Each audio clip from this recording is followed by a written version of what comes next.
ഒരു ചതുരത്തിന്റെ നീളവും വീതിയും 20% വർദ്ധിപ്പിച്ചാൽ അതിന്റെ പരപ്പളവ് എത്ര ശതമാനം വർദ്ധിക്കും? നമുക്കിതൊരു ഉദാഹരണം എടുത്ത് ചെയ്യാം. ചതുരത്തിന്റെ നീളവും വീതിയും 10 സെന്റിമീറ്റർ വീതമാണെന്ന് കരുതുക. നീളവും വീതിയും 10 സെന്റിമീറ്റർ ആയിട്ട് എടുക്കുക. അങ്ങനെയാണെങ്കിൽ അതിന്റെ പരപ്പളവ് അഥവാ ഏരിയ എത്ര വരും? നീളം ഗുണം വീതിയാണുള്ള പരപ്പളവ്. അതായത് 10 ഗുണം 10 സമം 100 സെന്റിമീറ്റർ സ്ക്വയർ ആയിരിക്കും ഇപ്പോൾ പരപ്പളവ്.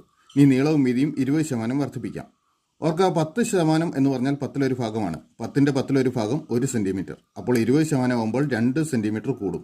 അപ്പോൾ പുതിയ നീളം 12 സെന്റിമീറ്റർ ആയി. അതുപോലെ പുതിയ വീതിയും അതും 20% വർദ്ധിപ്പിക്കുമ്പോൾ 12 സെന്റിമീറ്റർ ആവും. അപ്പോൾ ഇപ്പോഴത്തെ പരപ്പളവോ 12 ഗുണം 12 144 സെന്റിമീറ്റർ സ്ക്വയർ ആയി. അതായത് ആദ്യം 100 ആയിരുന്നു, അത് 144 ആയി. 44 സെന്റിമീറ്റർ സ്ക്വയറിന്റെ വർധനവ്.